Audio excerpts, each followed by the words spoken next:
It's lovely to meet and speak with all of you from different time zones, I believe. Yes, wonderful. Yes, I'm Lavina, and I'm going to be your moderator for this session, and it gives me great joy. As I've just come out from the making of the WEF conversation with Herbeen at the Women Economic Forum, and to come in this conversation with both of you, it gives me great pleasure. So welcome to the Women Economic Forum and to this conversation. Okay, so just a few ground rules that we have about 12 minutes for each of you, and we shall begin with Dr. Anita. And we are speaking on social entrepreneurship. And Dr. Anita, your profile is very impressive. And ladies and gentlemen, everyone in the audience, if you'd go through Dr. Anita's profile, you will be as mesmerized as I am. She's an author, a thought leader, and a social entrepreneur. Susie Briscoe is also an international business lifestyle coach and mentor, and she will be following Dr. Anita's conversation. So, Dr. Anita, over to you. Well, good morning, good afternoon, good evening to all the conference attendees. It is indeed an honor and pleasure to be joining you. And Bangalore is indeed special to my heart because I have a dear YWCA colleague that lives there. I have visited there. And I enjoyed my stay and the social enterprises that I had the opportunity to visit while in India. When I think about what I wanted to share today, if we think about the technology that is even allowing us to connect with each other, if we think about our telephones, if we think about a lot of the things that we use in our daily lives, it all was a result of creativity. It was all a result of innovation. And in many instances, it was a result of a social enterprise. Daily organizations contact me often about writing a grant, getting the next grant. And most NGOs go into this cycle of where they are looking for the next opportunity to write a grant, not having unrestricted funds. So part of what has become my mission is to really educate them that having an NGO status, that's really for tax purposes. In most countries, that's not a business model, and that NGOs, and you see more even in corporate sectors, that they're thinking about a social responsibility, a consciousness, what they can do to uplift and improve communities. And so social entrepreneurship is ideal because what it allows, whether you're in the NGO sector or in a corporate sector, is to take the best out of business principles and couple them with your mission and doing good. And if you look at most nonprofits, particularly, they have difficulty sustaining their programs, often sustaining their operations. And unfortunately, as we're all facing the pandemic, every day I'm reading about thousands of NGOs that are struggling even more than corporations because of this lack of funding. And so when NGOs in particular, and I'm going to focus on them because corporations, they can get a bailout or they can get some assistance or or it's easier for them to rebound. But when NGOs really get in a crisis situation and when they are very grant driven, it's very difficult for them. And so I always tell NGOs, look at your intellectual property. Look at your curriculums. If you have come up with best practices, if you have evidence to demonstrate that, say, a curriculum or approach works, then you need to create a product or a service around that, because creativity really says, when we're thinking about it, that there's some solution to what's going on. And if I use my thoughts, if I think about how I can innovate, because everything in our world starts with a thought. And our creative juices come to us, but many times we don't trust it because we're so used to things being concrete. But an NGO could do a project such as publishing. They could do books. They could do coloring books. There's all kinds of things that people are gifted with, that their talents, they can be translated into a business. In my work, I spend a lot of times with social entrepreneurs and NGOs, helping them to look at what are our range of gifts and our skills? Do we have that could be monetized? How can we create reoccurring revenues? The subscription model is quite popular. If you look at Netflix, you look at Amazon, those are reoccurring growth models that can help an NGO in particular expand and sustain itself. So social entrepreneurship, as it's become more in vogue, the term, but we've been seeing a lot of organizations over time that have been, a bit mission driven. They've used some profit making. If you think about a church, a temple, a mosque, when they're selling dinners, or they may sell pies, or they may sell, sarongs, whatever you can monetize, you can help and stabilize.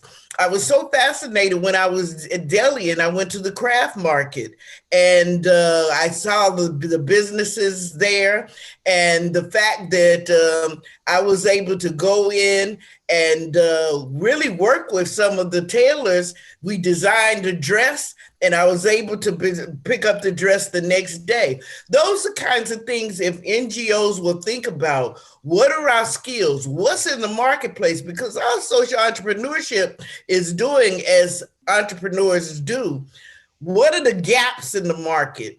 What innovations are needed? What can we do to make that product or service better? What do we have? And if nonprofits, NGOs are really going to sustain themselves today and for their tomorrows, they really have to embrace social entrepreneurship principles into their business model if they want to really have consistent funding. Because it's nothing more frustrating for me when I see programs, and human development work takes time. And often just when a program is working with a young person, you can start to see growth and development. The grant is over. And then you see the organization, they have the photo op and the student is standing there, and there's still a lot of work to do, but the money has run out. And so by infusing social entrepreneurship principles into a business model, that will really transform and sustain a nonprofit.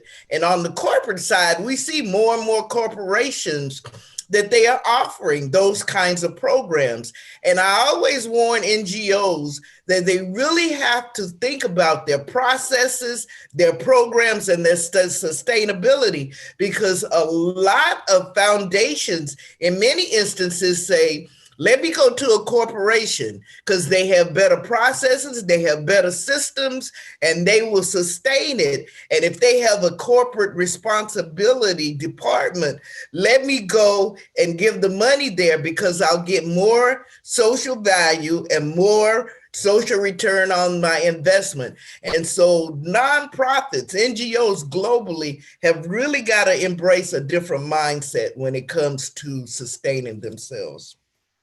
Yes, that's very true. In fact, I was thinking about the same thing, because when we look at corporates with the CSR teams, the corporate social responsibility, sometimes it ends up just being a budget.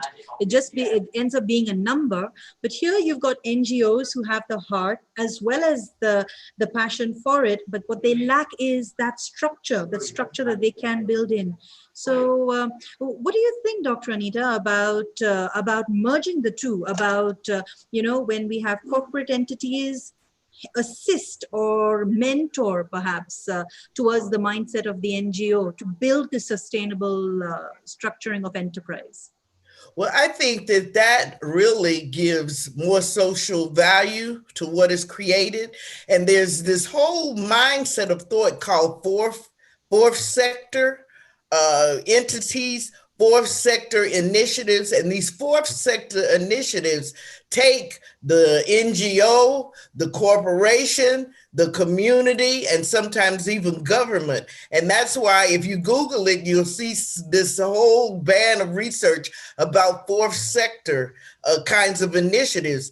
And I think it makes it more, more powerful when you do that, because each of those entities bring a different strength and a limitation to a project. But when you bring them together and they're able to collaborate, then the collective impact only goes up and increases. So yes, I believe in those. And when folks can come to the table and come to the table authentically, because that sometimes is a challenge.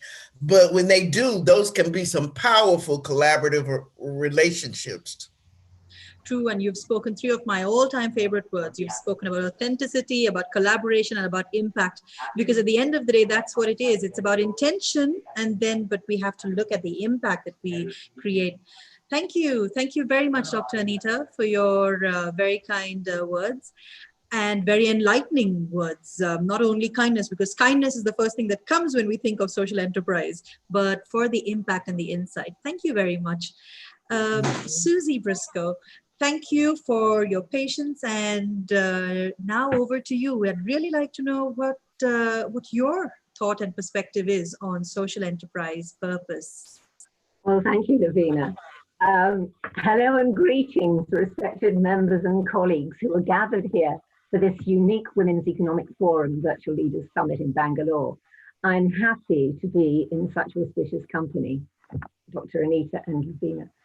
Thank you most sincerely for inviting me to join you. I'm honored and privileged to be speaking with you today. I have a close bond with social entrepreneurship, having worked with numerous clients around the world on this very subject, which I interpret as your legacy.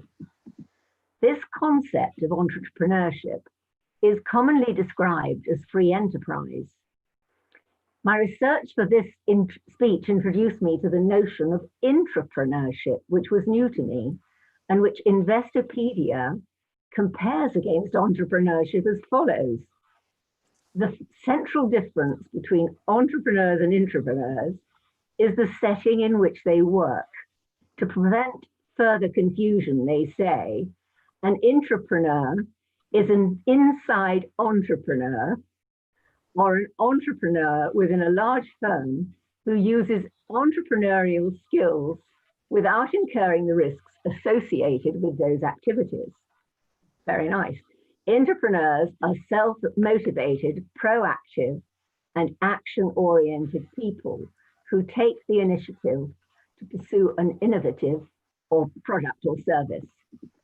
But before I go on, I'd like to introduce myself as Susie Briscoe, the founding chair of ACER Coaching Associates. I've co-written several anthologies, as well as my first solo #1 best-selling book, Color Your Legacy, and I'm about to publish my second book, Ascension to Legacy, at the end of August. My key buzz is working with mainly, but not exclusively, women entrepreneurs who are ready to look beyond their dreams to their life purpose and finally discover what their legacy is. Legacy mentoring is my sweet spot, and in this context, it fits superbly into what we have just identified as social entrepreneurship. I work with top professionals around the world in diverse careers regarding business, executive, and lifestyle. However, I'm mainly about contributing in whatever unique way each of us can to leave a positive mark in the world so that we can look back over our life and feel proud of our footprint.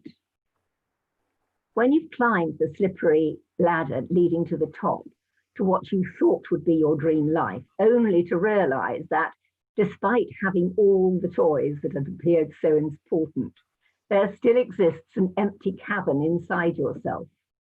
You recognize that there is more to life than having everything, and that everything is not enough.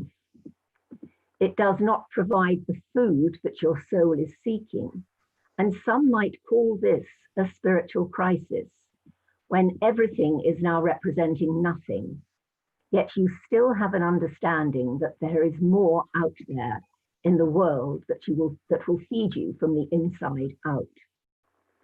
This is more than the material gifts we encounter, and leads to an awakening of the esoteric and more ethereal aspects of what our life is about. If this is you, welcome to my world. It is a wonderful discovery, which I describe as when you are ready to contemplate what your own legacy is. What are you doing to give back in a real sense to the world in which you live? I'm sure that, like me and so many others, you have asked yourself, what is the point of all this? What is life about? What are our personal values? Why are we here? And many more questions which are variations on the theme. We are each of us walking our legacy every day of our lives, whether we believe or know this or not. Let me say that again in a slightly different way. We are living our legacy as we walk through each day of our individual lives by making a difference, whether we recognize this or not. Every action that we take during the course of each and every day has a consequence further down the line. I'm asking that we each be mindful of the choices that we make. Our choice is more often to be the best person we can be, to live the best life we're able, and to do no harm. Do unto others as you would do unto yourself, as the Bible says. But what if we take this phrase and turn it just a little by saying, do unto others as they would do unto themselves? Both statements are respectful, but the second makes one aware of the other's position and helps us to become more mindful in our own choices. By calling forth consciousness, our lives have a deeper meaning and purpose. Excuse me, I've got myself slightly lost.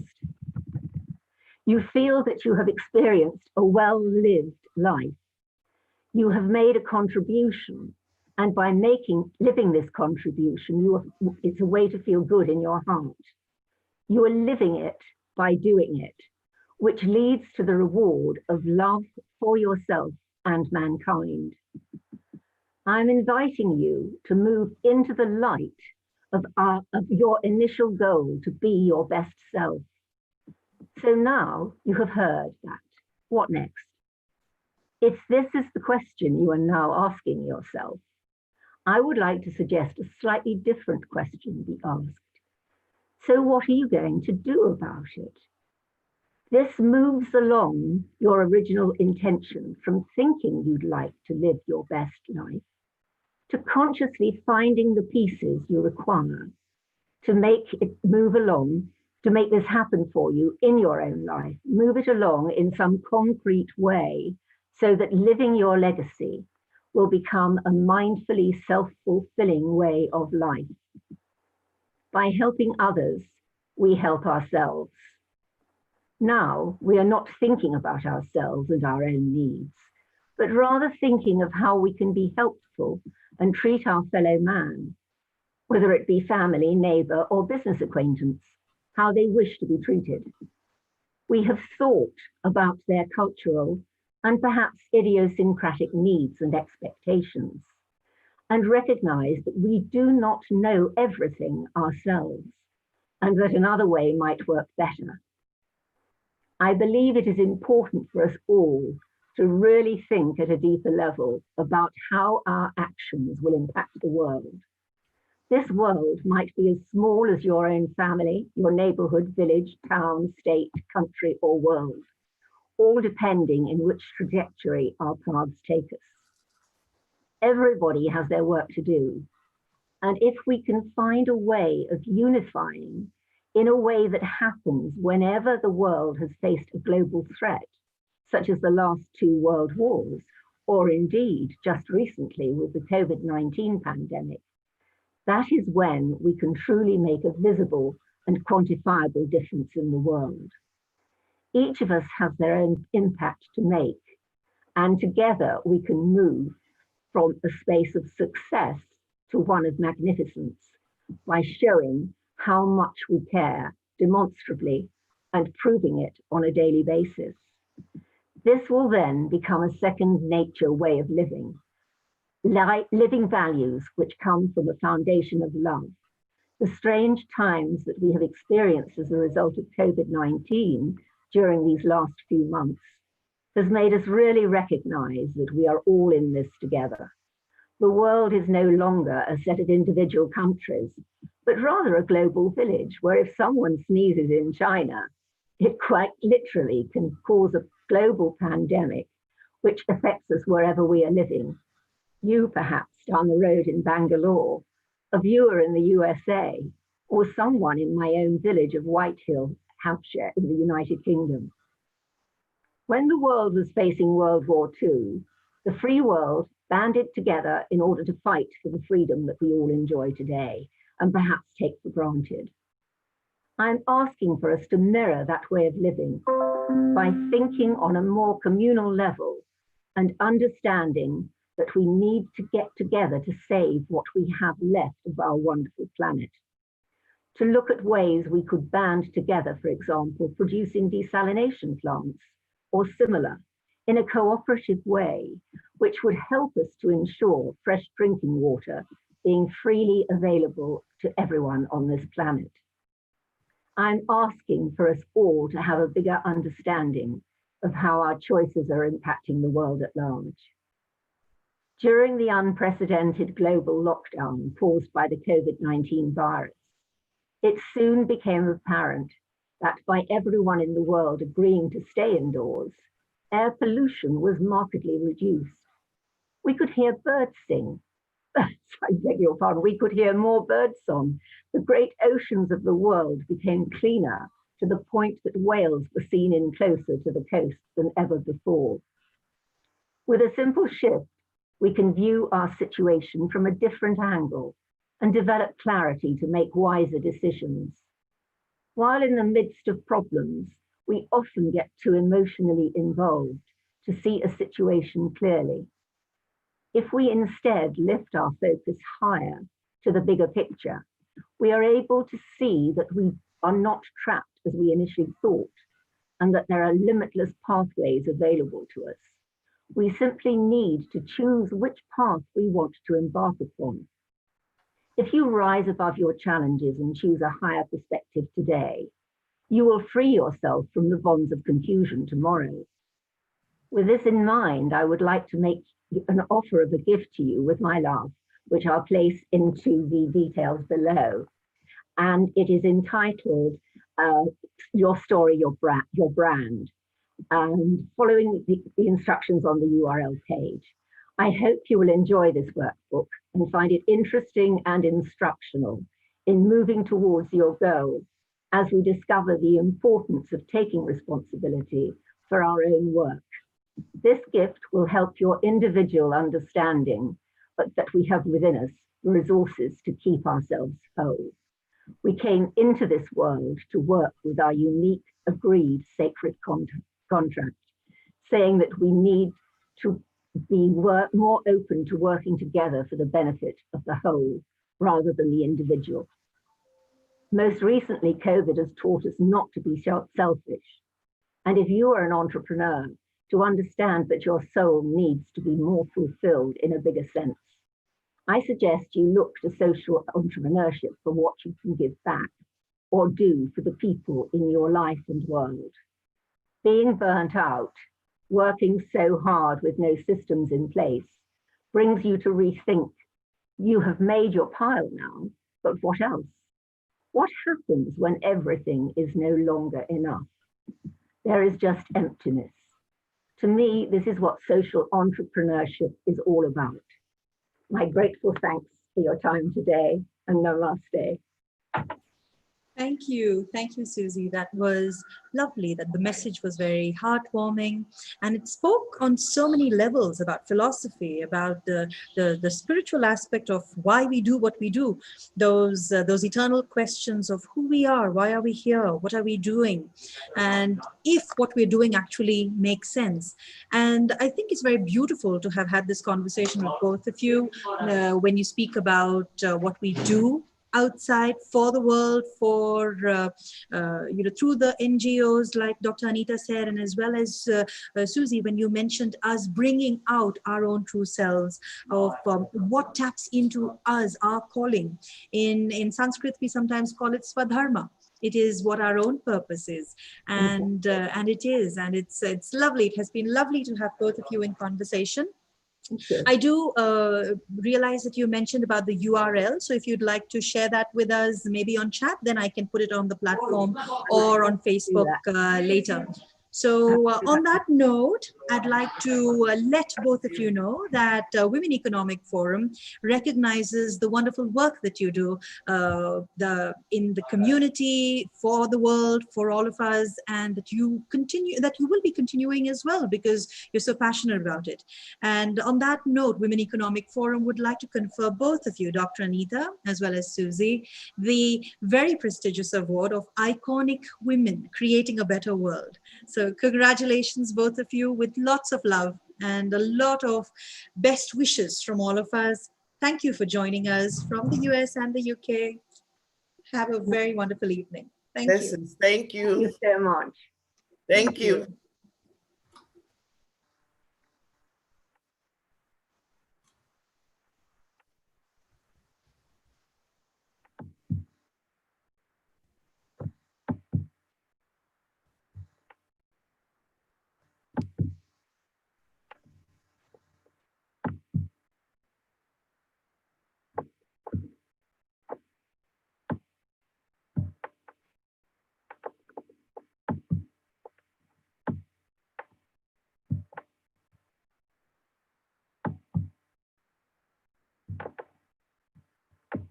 Susie, if you would please leave the session with the red leave button.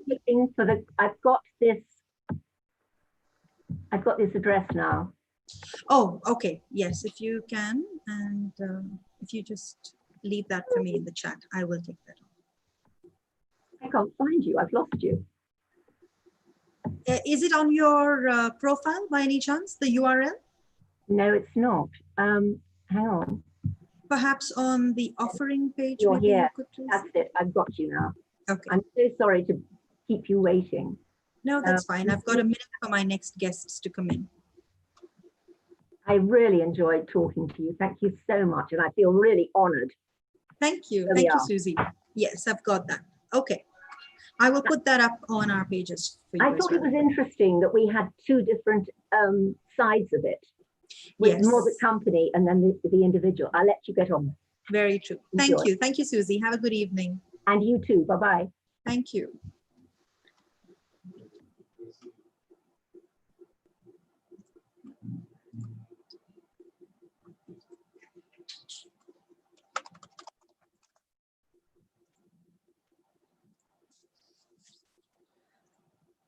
Good evening, Virginia and Shikha. It's a joy to have both of you. I was quickly having a look at the topic that we're speaking on just to make sure that I didn't get that right. And I am blown away because we'll be speaking about women and empowerment and entrepreneurship and so many things. And I'm so excited to have both of you here with me. Everyone joining us today, we have Shikha Pahwa and Virginia Rivera Rios with us. We'll be speaking for the next half hour on growing women power in startups. Exciting already, but let me quickly tell you just a little bit about our first speaker for today.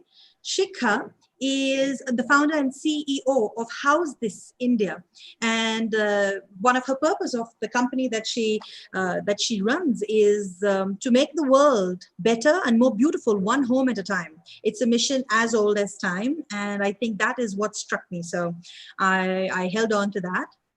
Virginia is a communicator, marketing executive, certified mentor, and a business coach with more than 24 years as a corporate and business leader. So we have got a power-packed speaking panel here right now. Ladies, before we go ahead, I have 12 minutes, both of you. And to begin with, Shikha, I will let you take over. Enjoy. Thank you so much for that. And thank you to the WEF for having me here. I think it's a fantastic opportunity because this is something that resonates with me, you know, the subject that we're talking about, growing women power in startups. And I'd love to share my thoughts with you here today. As you mentioned, I am the founder and CEO of House This. We're a home and lifestyle brand that offers coordinated textile and decor solutions for the new age Indian customer. It's a brand that is digital first. It retails in India, but we're very, very keen on now taking it across the borders. And like you said, making not just people all over the world live more beautiful, but live better, one home at a time. And, you know, I've been an entrepreneur for over a decade now. This is actually my second venture.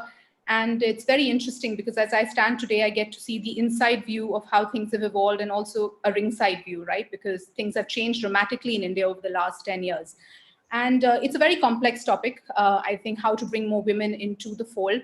And I'm going to attempt to do it as, you know, within the time. But just to let you know, I'm going to be approaching it sort of by breaking it up into 3 parts. I would like to talk about my experience over the last decade, where we stand today and how I see it, and what is the kind of future I think we should be looking to build for this. And I would be talking about certain key, you know, factors which can move the needle in the right direction for this.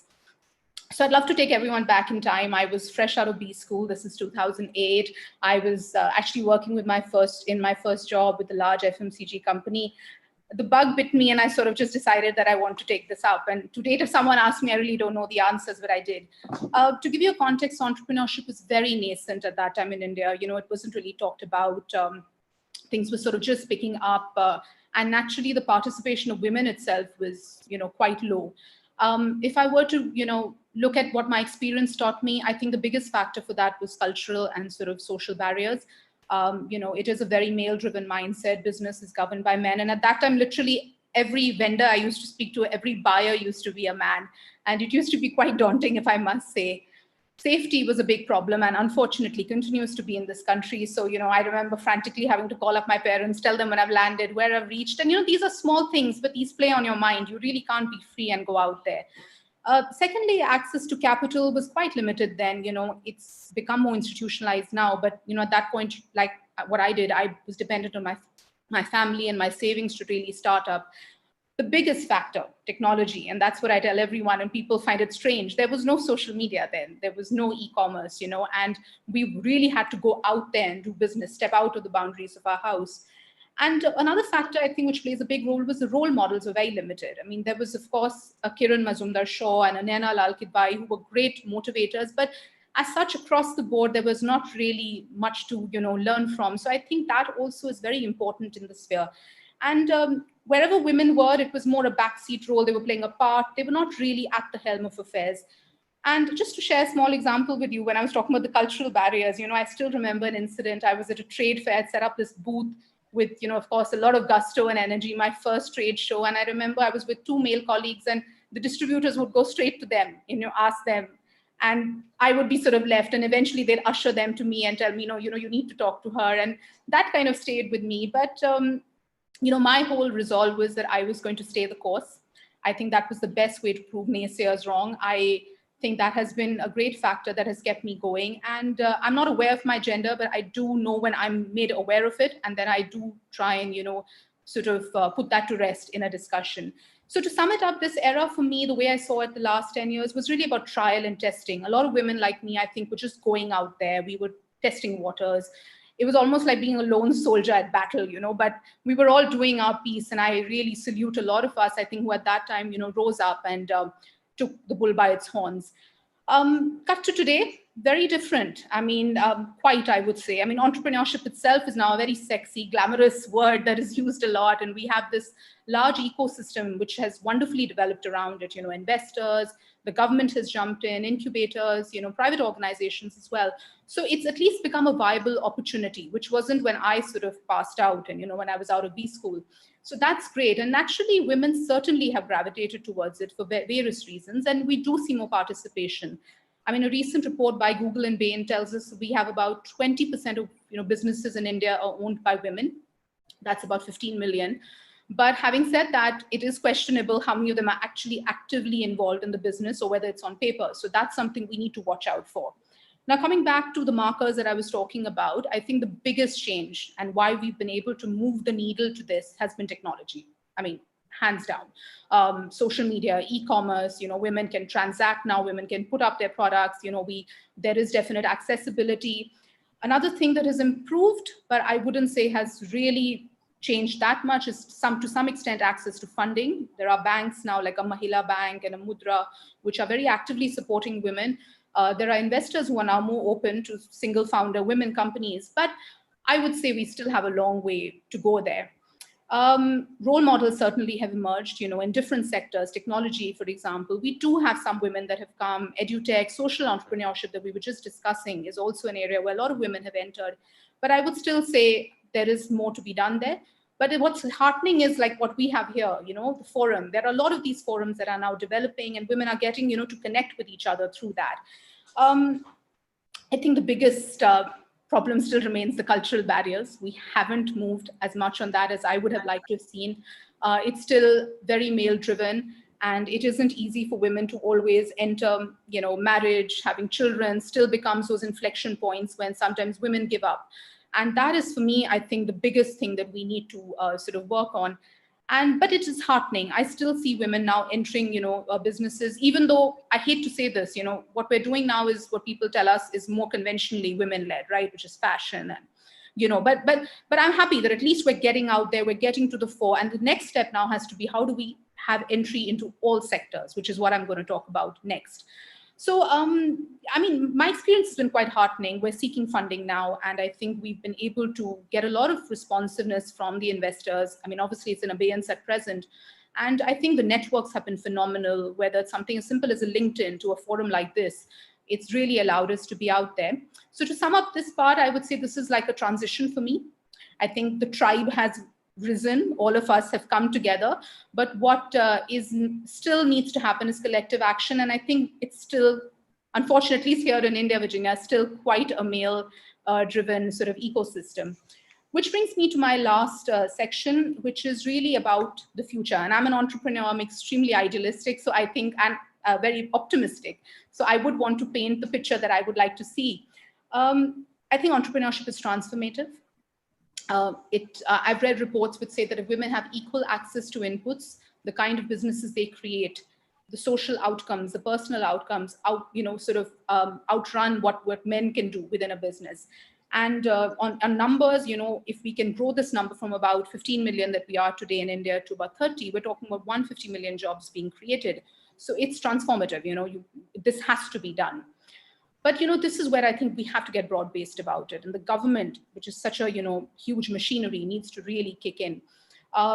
Technology is, of course, doing a wonderful job. But, can we get more women connected to the internet? In India, that's still a problem. Can we get more smartphones to women? Internet access is as low as 19% for women. So we need to get that up.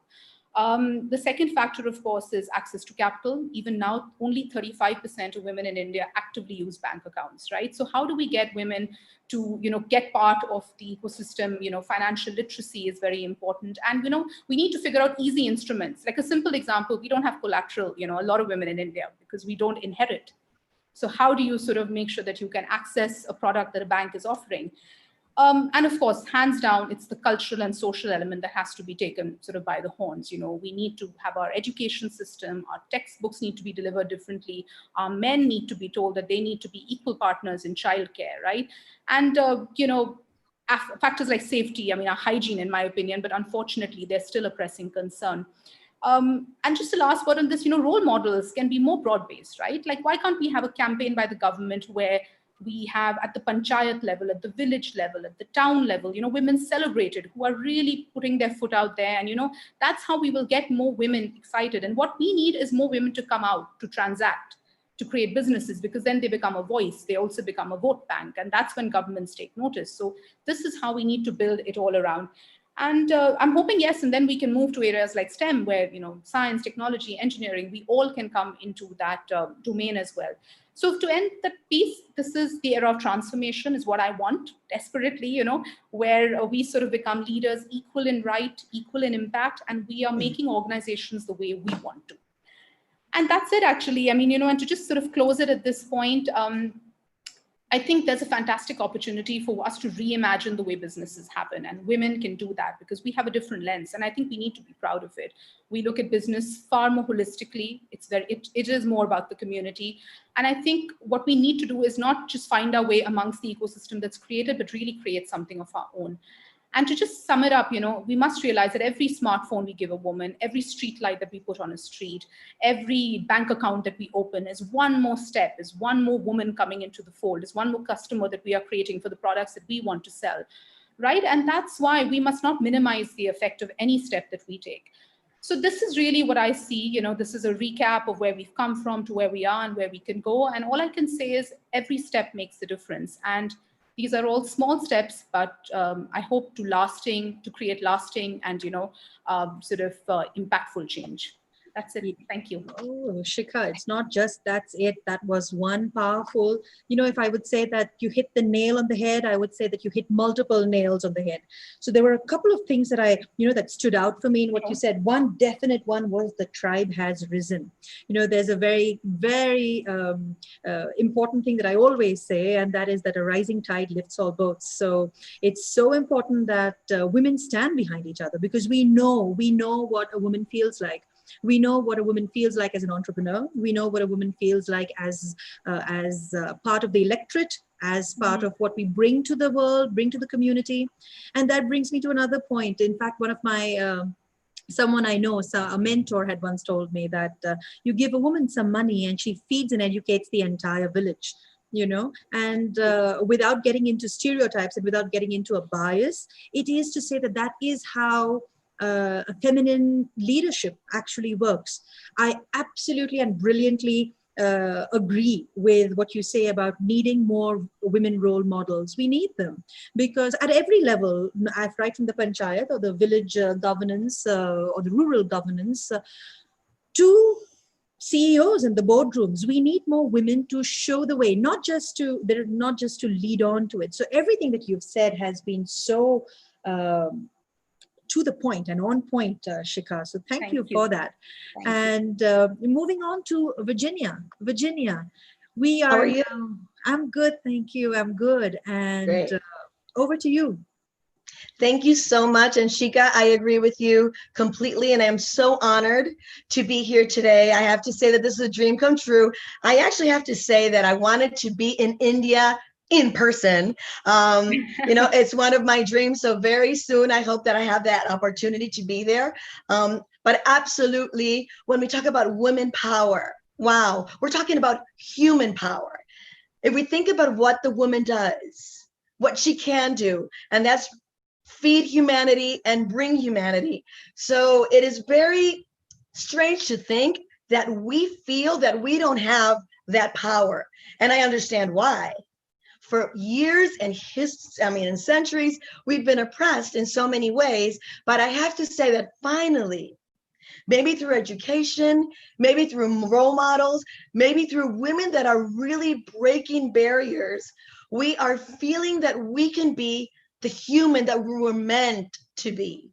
And so when Shikha was talking, I was listening with a lot of attention because she is a young, empowered woman with a lot of experience. And I think that a lot of that comes from her nature. But the beautiful thing is that we don't break her spirit. Many times we try to make, a young girl she's so brave and so much spirit when she starts out. When she's 3, when she's 4, when she starts walking, she falls, she gets up, and she continues walking. But then little by little, we start depositing fear in a woman's life and we start talking about the things that she can't do. So many times we have to really unveil our insecurity, and that takes a lot of effort because it's centuries of conditioning to what we can accomplish. But across the political, social, and economic stage, women's issues are finally becoming a priority. We may not want it the way it is, but I have to say that little by little, we are becoming a priority. And that is thanks to role models. That is thanks to women that are not afraid. And if they're afraid, they do it with fear. You know, so I think the most important thing when we talk about women power is that we need to be brave to be who we are. And I know that sounds maybe sad because we should be able to. But I would never take for granted the fact that my mother, when I was little, taught me about being an entrepreneur in order to survive. When I was only 8 years old, my dad divorced my mother, left, and he left a woman, a beautiful woman, young woman with 3 children. I have to say the economics were not okay in my home, but like any other kid, we wanted to do things. And whenever we wanted to go to the movies, I remember my mom would say, Virginia, you choreograph a dance. And I'm 7 or 8. She would tell my brother, who sings like an angel, you will sing. And she would tell my sister, I want you to have a beautiful costume for this. And we would make little tickets, sell them for a few pennies, a cent, around the neighborhood. And usually we would bring 30 kids into our home. My mom would make something to drink and maybe a snack, and she would sell it. And normally we would have enough money to go to the movies and also to have some dinner. So what did I learn from that? That the power is within me, that the talents that I have will help me. You know, so I think that's key. But most importantly, when you do something and you work for it, it just tastes completely different. It's just something completely different. So I think that what we can start doing now is really empowering women to be role models. And they don't have to, you know, many times they say, what do you mean I'm a role model? Well, you know, just what you do every day, the job that you do every day, wake up with pride to do whatever you do. And representation is key. I would love to say that I would love to maybe role model women in India, or maybe in Africa that are so far away from me, or maybe in Asia. But I think representation is important. But I do believe that when we are together and when we collaborate, like this gorgeous forum, you know, Women Economic Forum does exactly that, brings women globally together to give their best and speak in their language and talk about what's their most important message. And I think we all have a most important message. So when we're talking about entrepreneurship and really letting women lead and make autonomous decisions, we are exploding what exists. And I have to say, I preside an organization that we founded in Puerto Rico called Mujer Emprende Latina.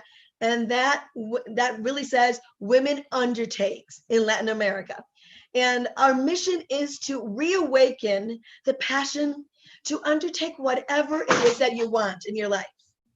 And most of this, we do it through the vehicle of entrepreneurship. So we, free of cost, give webinars, seminars, and we do a lot of in-person speaking engagements to really educate women in how to become an entrepreneur.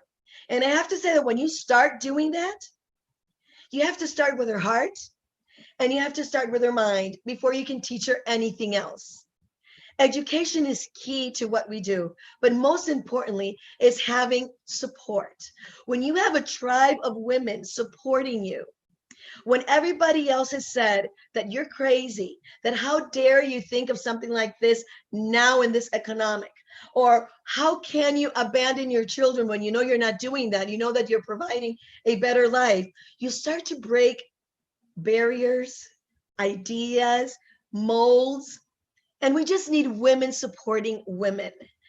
I don't never want to say anything bad about men, but the truth is we understand what we're growing through. So it's key what WEF is doing, WEF is doing, because you're bringing all these women together with all these experiences to really learn from one another and to support one another. And we truly believe that when we talk about startups, when we talk about change in the world, when we talk about changing what women can do, it starts with our own women power. Of course, things are happening. I have to say that every year we say, this is going to be the year of the woman. And then something happens. You know that 2020 was going to be the year of the woman, right? But unfortunately, here's the pandemic. But we don't ask, why did this happen to us? We should ask, why is it happening to us? And I have to say that the fact that we can do this all the way, you're in India, I'm in Puerto Rico in the Caribbean, and we're still together and we're still like connecting and we're still sharing. I think that is what this is all about. It's helping us break through and break out. Now, I have to say that 2019 was a year when women did take over a lot of things. In the US, more than 100 women took office in government. That had never been seen before. Around the world, the women and the countries that have been able to manage the pandemic, oh my God, they're led by women. So, you know, we are doing things. It may not feel that it's not as fast as we want, but it's happening.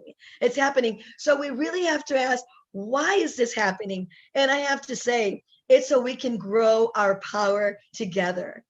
And then we look into what's going on right now in entrepreneurship. Like Shika said, we're really not getting the capital funding that we need.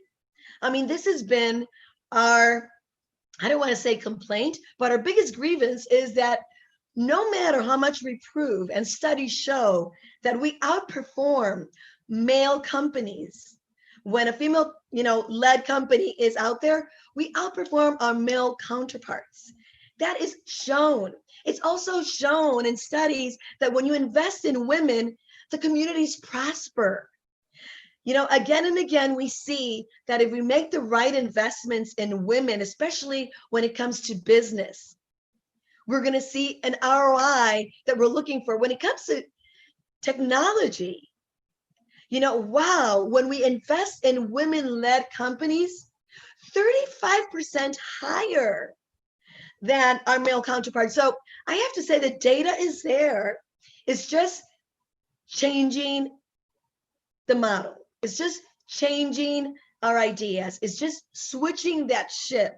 And I think that this pandemic has shown that we are capable, that we can handle our household, our work, and we can create. More than ever, women are becoming owners. And I love the fact that right now there is a power of organizations like mine and yours, that really believe in the power of women, and that we do believe that if we're the majority, right? So we're the, I would say, more than half of the population around the world. Can you imagine if we were all able to do and realize our full potential? In the Economic World Bank, they say that if every woman that has a startup is able to succeed and work at it, immediately we would see a 25% increase in our global economy. I think that really blows the mind. So it takes a woman to realize how to help other women. Right now, across the world, we're seeing co-working spaces that cater to women. And some people say, well, what a baby you are. Why do you need a special place? The truth is that women need to be with women. Women understand, many times we do nurture and inspire in our household. We still have, I'm not going to say the burden, I'm going to say the responsibility to raise our families. But we also have to work. In today's age, a one salary household is a household that's struggling. We need two capable adults working, but still in so many cultures, that is not even looked upon okay. And when a woman does any type of economic venture, they usually think she's just doing her little thing. So when we come up with these great co-working or incubators or accelerators that invest in women, and this is when I say startups, female-led startups, it's the way to the future, especially when it comes to technology. Right now, FemCare. FemCare technology is, how do we manage our health? You know what? Right now, I'm able to use my smartphone and my computer to see how my heart is, how my blood pressure is. Did I gain weight? Am I doing enough exercise? I'm taking care of me. You know why?